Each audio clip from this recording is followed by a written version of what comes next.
KwaZulu-Natal has long been a battleground, not just for political dominance, but for raw power, money, and territorial control.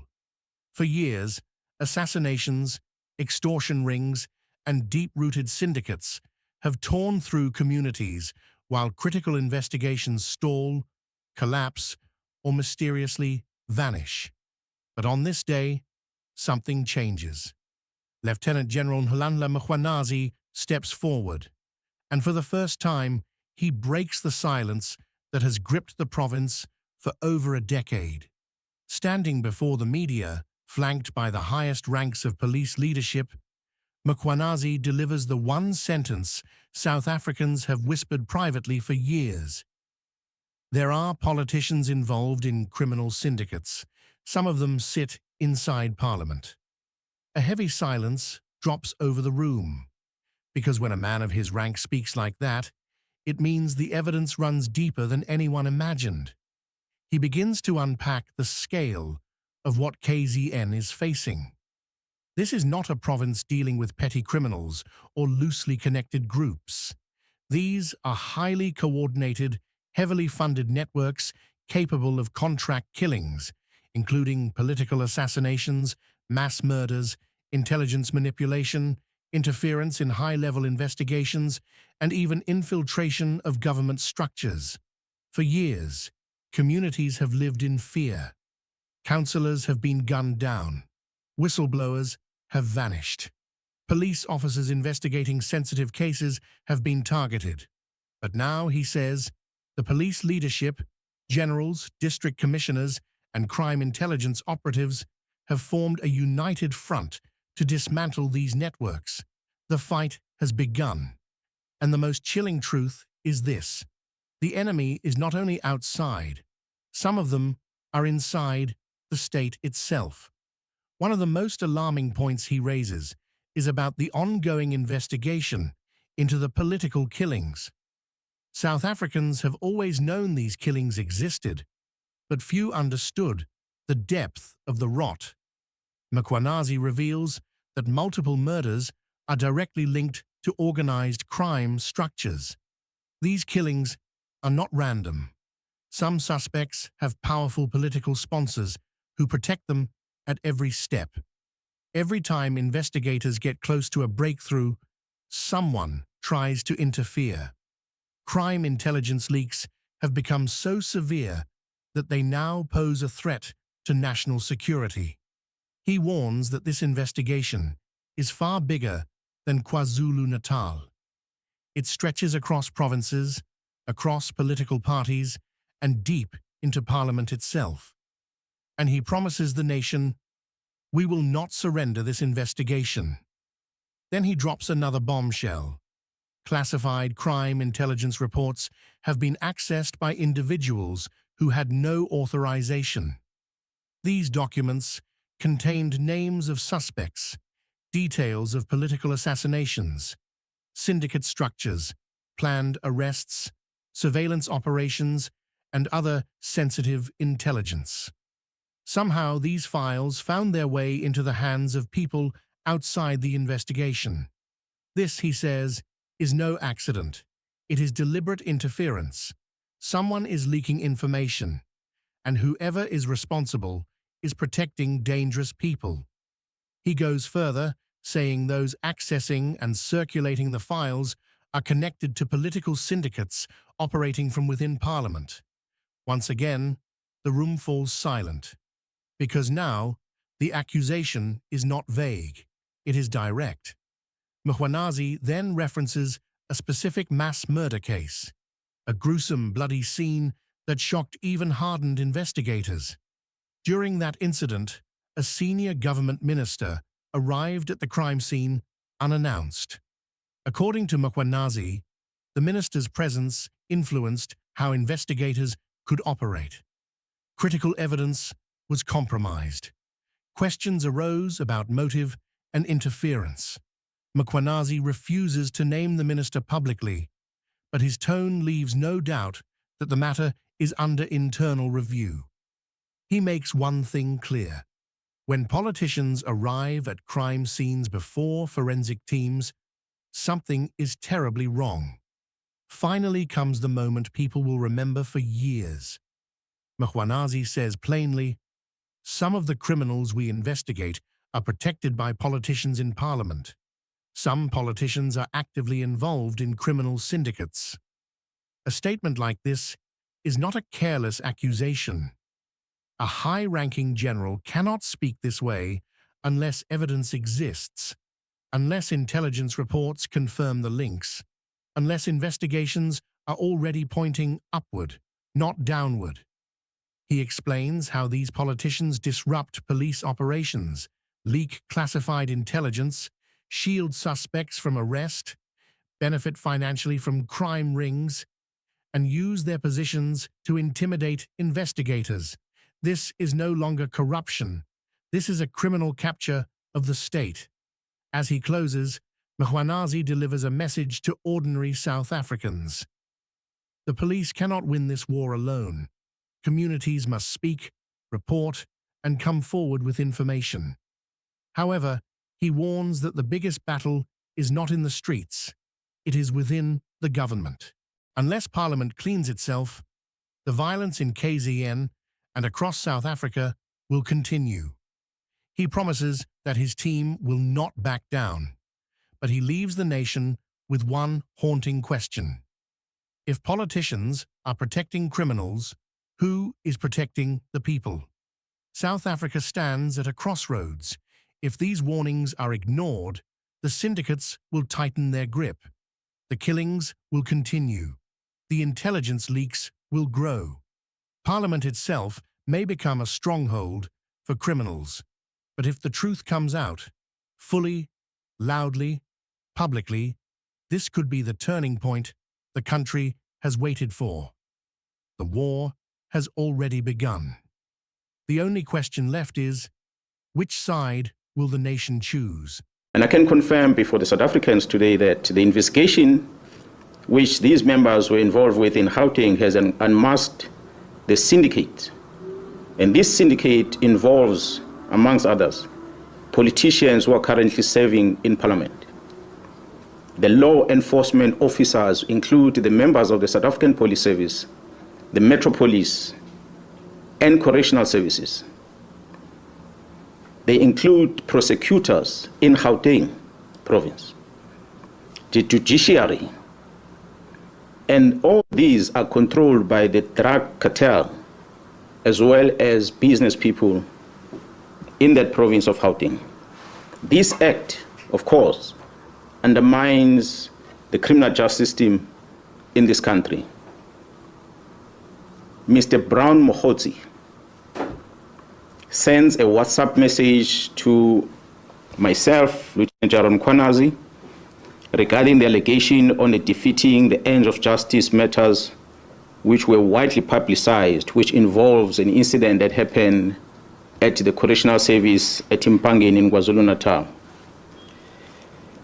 Mr. Brown sends this message in September last year, long before the news came out in public about the incident that happened at Mpangeni. He sends this message. In this message that he sends to the provincial commissioner, he attaches a police letter and he attaches a copy of the occurrence book, a register that is used at the police station that's supposed to only be accessed by police officers. But Mr. Brown, who's not a police officer, attaches those in his message and he sends it to the provincial commission. His word says, is a plot to charge you. Mr. Brown Mokgotsi also sends a screenshot of a presentation that was made on the 30th of September 2024, a presentation that was titled 2024-2025 Division Crime Intelligence Policies. He sends this to myself, Lieutenant-General Mkhwanazi, as a Provincial Commissioner in KwaZulu-Natal. Surely this must have been a classified information where crime intelligence are presenting their policies. But this man has access to that, and he's not a policeman.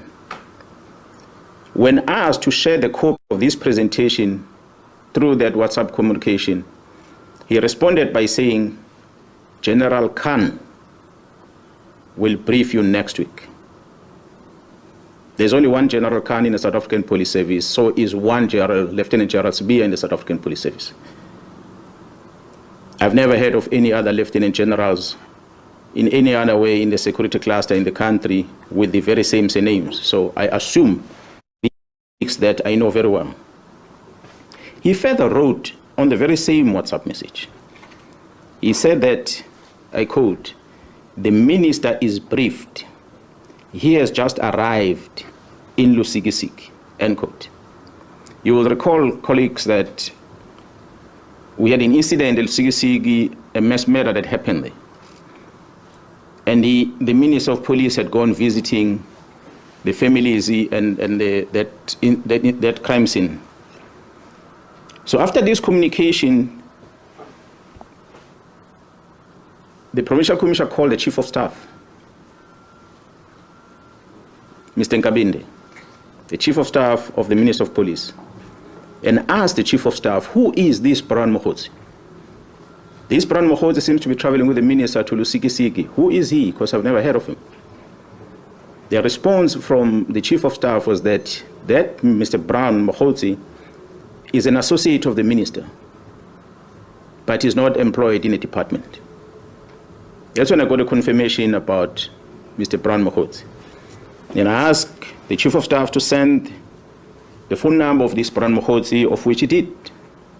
It is that number that made me to confirm that indeed the person who's sending me WhatsApp messages is the same person that is called Brian Mkhwanazi and is from Northwest. On the 5th of March 2025, the South African Police appeared before the Portfolio Committee in Parliament. A presentation was made to this Portfolio Committee by the Provincial Commission of KwaZulu-Natal, which included the allegations of an associate of the Minister of Police, Mr. Brian Mkhwanazi. The minister denied on record. Go and Google a visual presentation to the Portfolio Committee on the 5th of March this year, towards the end of that briefing, where the Minister of Police responded and he said he does not know this Mr. Brian Mkhwanazi. He said that in Parliament. However, the minister confirmed that he knows this Mr. Brian Mkhwanazi during a telephone conversation that he had, which was posted on X under the handler at Load Care. This was on the 30th of March, where he confirmed that this was his comrade from Northwest. The conversation between the minister and that lady is available. You can go on X and find it on the 30th. If it has been removed from that account as we finish this briefing, I'll share that with you. The evidence has been found in the cell phone of Mr. Vusimus, also known as Cat Matlala, which shows the communication between Mr. Brian Mkhwanazi and the Minister of Police, Mr. Senzo Mchunu. As I said, this was the beginning of the closure of the political task team. I've tried to outline some sequence of events. I had said the team left for Gauteng to go and assist organized crime in Gauteng. There was a shooting incident that had occurred in April 2024, where Mr. Swart, a QTech employee, was fatally shot while entering the company premises. QTech has been a long-standing service provider to Transnet. Shortly after the incident, 3 suspects, including a warrant officer, a South African Police Service warrant officer, a detective Tau Pule, were arrested in Johannesburg. During the arrest, weapons that were used in this murder, which was an AK-47 and a pistol, along with cell phones, were confiscated. I must applaud the team in Gauteng who had effected this arrest before the arrival of the team in KZN. It is the challenges that this investigating team of Gauteng encountered that led into the invitation to the KwaZulu-Natal police to go and assist. The KwaZulu-Natal Political Killings Task Team arrival, they took these weapons and they went and tested them. So they conducted a ballistic test in order to check whether these firearms were linked with that murder and many other murders perhaps that will have occurred in the country. Maybe let me pause on that one and come back into what had happened prior to us receiving the results from the task team, ballistic test result. On the 6th of December 2024, the task team visited the premises of the two of the high-profile syndicate, of which one, Mr. Katiso Molefe, was arrested for the murder of Mr. Swart of QTech. During that arrest, an unusual activities were observed whilst the team were busy with the operation. These activities included a dispatching of members of the South African Police Service under the command of a senior manager at the head office to go and interrupt the operation that was unfolding. Fortunately, when they arrived there, the members realized that it is indeed a police operation, so they allowed the members to carry out their operation without disturbance. On the 30th December 2024, the ballistic expert issued a ballistic report which linked these firearms not only with the murder of Mr. Swart, but these firearms were linked with a number of high-profile cases. And these cases include very high-profile South African artists that were murdered in Gauteng, which occurred dating back as far as 2021. I'm not going to mention them, but we have them on record. On the 31st of December 2024, the Minister of Police, Mr. Senzo Mchunu, issues a letter to disband the Political Killings Task Team and to suspend the filling of vacancies within crime intelligence. In January, February, and April this year, the Deputy National Commissioner Crime Detection, Lieutenant-General Sibia, issued written instructions withdrawing all these cases from the task team to his office. On the 14th of May this year, 2025, the task team arrested Vusi Muzi, who is also known as Cat Matlala, for an attempted murder ×3. I must highlight that this Mr. Vusi Muzi Cat Matlala is an individual who was awarded a police contract of over 360 million rand in 2024. An analysis was conducted on electronic communication of this arrested person. This analysis reveals communication between the arrested Vusimus at Ket Matlala, Mr. Brown Mokhotsi, an associate of the Minister of Police, as well as the Minister of Police, Senzo Mchunu. On the 1st of January, the letter is issued on the 31st. On the 1st of January, 2025, Mr. Brown Mokhotsi sends a WhatsApp to Vusi Muzi Ket Matlala, and it reads as follows, I quote, "I have arranged a meeting for Sibia and the minister. They must have a solution." And it follows another message. "The task team that came to your house and harassed you have been dissolved. They got the letter on Monday. As we speak, they are bringing all docket to Sibia." This letter is issued on the 31st of December 2024. This communication is on the very next day, the 1st of January 2025, where it says the dockets have been called and have been sent to Sibia.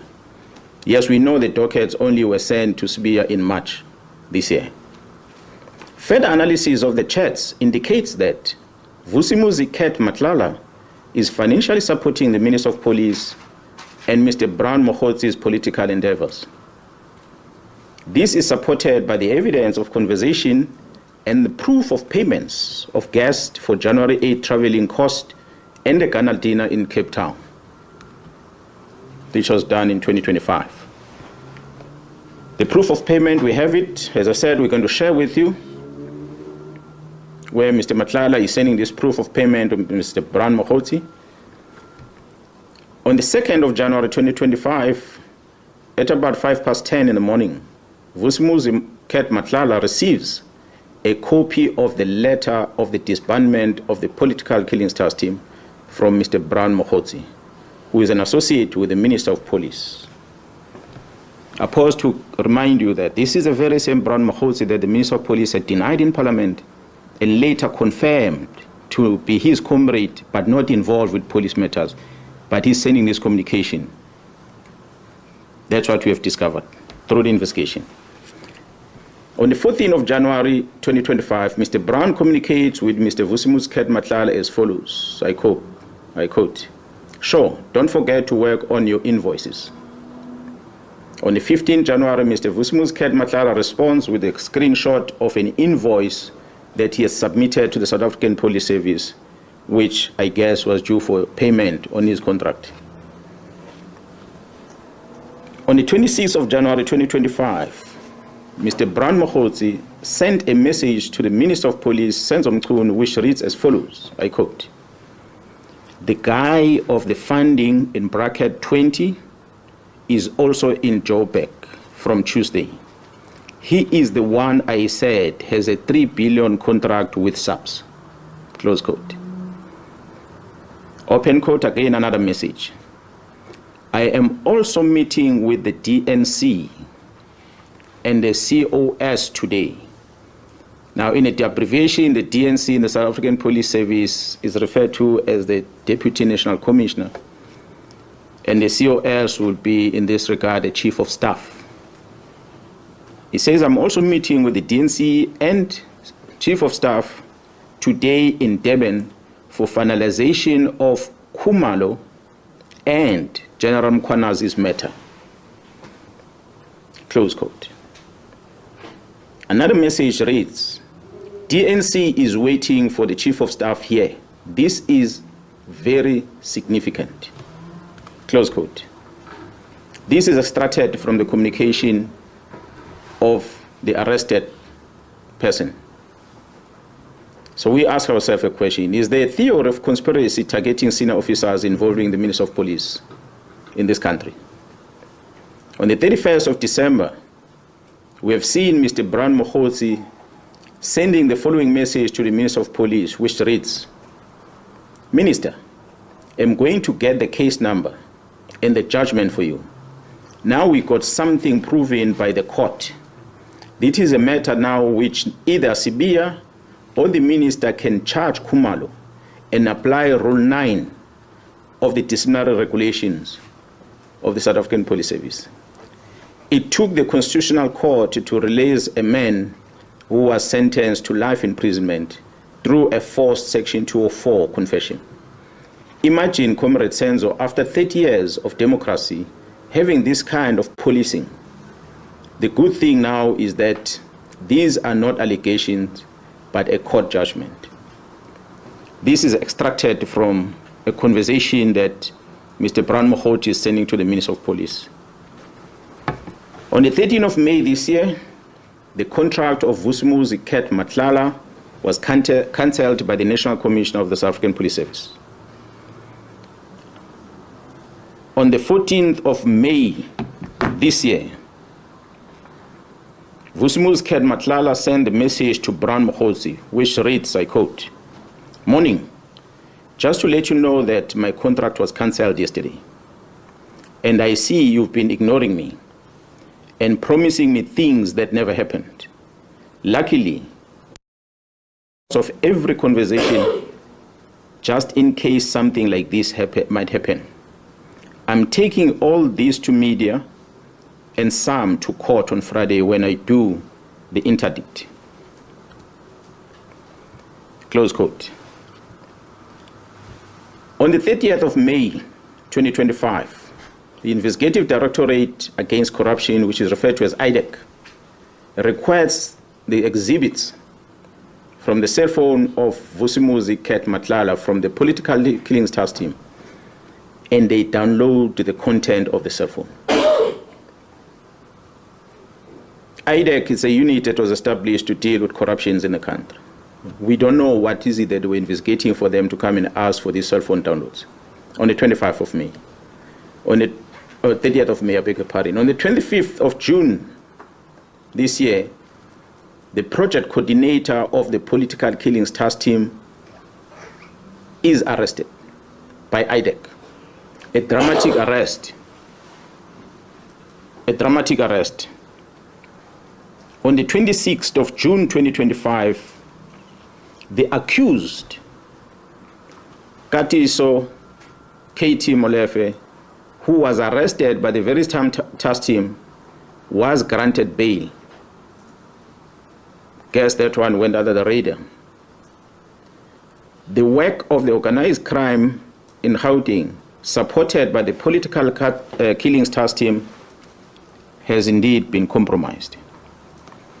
The disbandment of the political killings task team was influenced by the sterling work that they performed in Gauteng to uncover the criminal syndicate, which involved some members of the criminal justice system operating in Gauteng province, and not because of what I presented earlier, which was the work they did in the province of KwaZulu-Natal.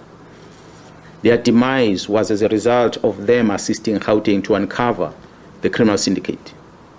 Despite all these challenges, we acknowledge and appreciate the resilience of the members of the political killings task team. The political killings task team remains operational, albeit attempt to disrupt its work to protect and serve the inhabitants of the Republic, as enshrined in the Constitution under Section 205, subsection 3 of the Constitution of the Republic.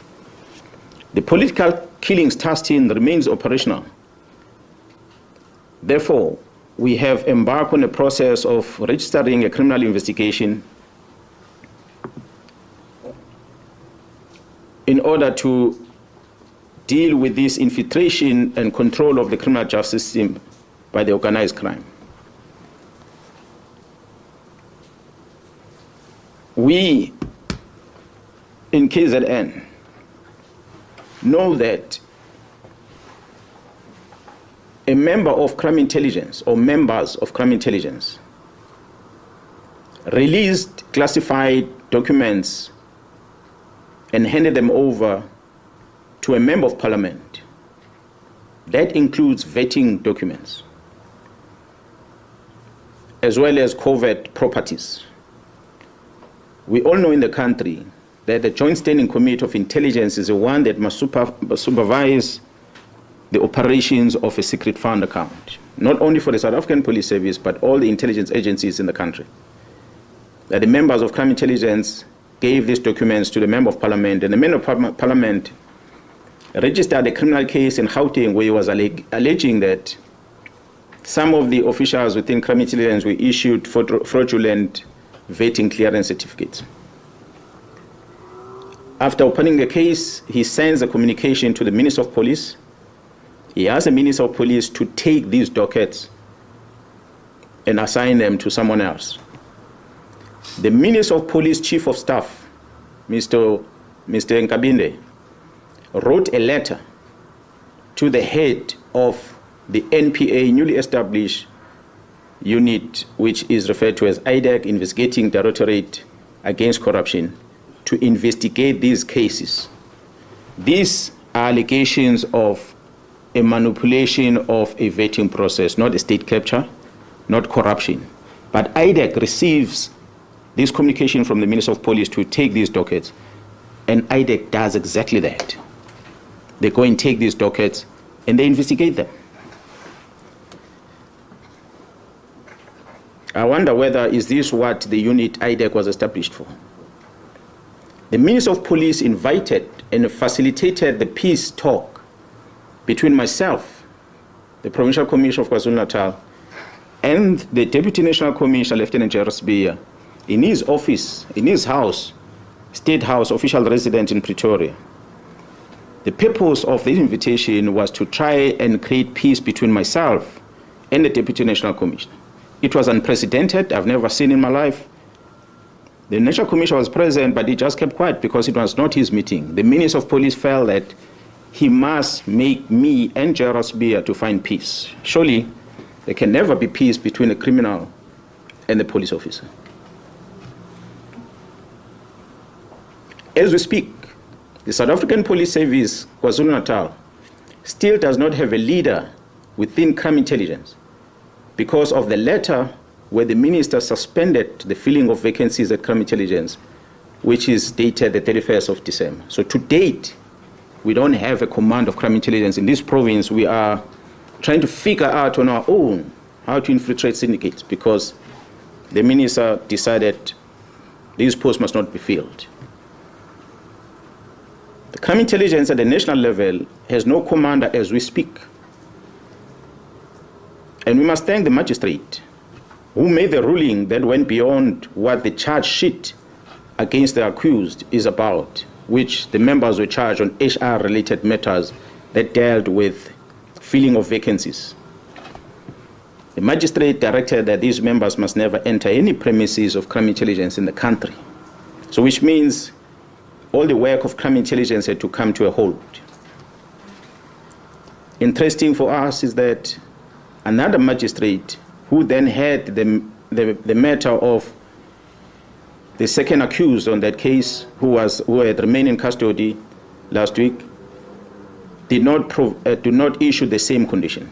He understood that the judiciary cannot get involved in determining whether people must go back to work or not. It is an employer that must make the decision. But I must just indicate to South Africans that Mr. Padayache, who appeared in court on the day when these police officers were arrested, whom the magistrate referred to as an investigating officer, is a former member of crime intelligence himself. He retired from the police and he went to join this new unit, IDEC. He is now referred to as a lead investigator with no qualification, no investigative experience at all. But it is a person whom the magistrate directs that if anything is wanted at crime intelligence, must go via him. So he gives him a carte blanche to access anything at crime intelligence on behalf of the members that are employed to work there. The vetting section within crime intelligence has more powers than any other units within that space because they can scrutinize everything about the applicant who's applying for security clearance. And they can manipulate that security clearance process for their own benefit. So I stand here understanding, as leading this province of KwaZulu-Natal, that fighting organized crime remains a priority as directed by government. The National Commissioner remains my commander and the commander of all of us as we wear this uniform. And we must protect this badge and the police commissioner. I call on all men and women in law enforcement, the South African Police Service and Metro Police to stand up and protect our people. Yes, sometimes law can stand on the way to achieve justice. We must choose justice.